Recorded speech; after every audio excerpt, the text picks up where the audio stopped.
నేను 9 రోజులు ఆమరణ నిరాదీక్ష చేసిన కదా, వాళ్ళకి చీమ కుట్టినట్టు కూడా లేదు కదా.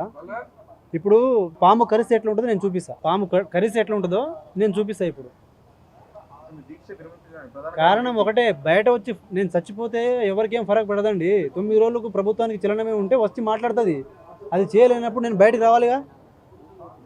నేను ప్రాణం విడిచిపెట్టుకోవడం కాదు కదా ఇప్పుడు చాకచత్యం. తెలివి ఉన్నాడు అది కాదు కదా. బయటకు వచ్చి పోరాటం చేస్తాం. మాది ఇప్పుడు నువ్వు విరమించు బ్రదర్, నువ్వు విరమిస్తే మనం అందరం కలిసి పోరాటం చేద్దామన్నారు. మీరు అన్నదానికి నేను ఇప్పుడు అందరికీ నేను చేయాల్సిన ప్రయత్నం నేను చేసిన.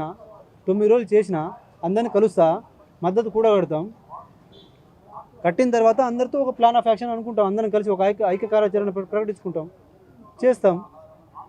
ఒకళ్ళు చేయకపోతే నిరుద్యోగులను కలిసి ఒక 10 లక్షల మందితో మేము ఒక కార్యాచరణ పెట్టుకుంటాం.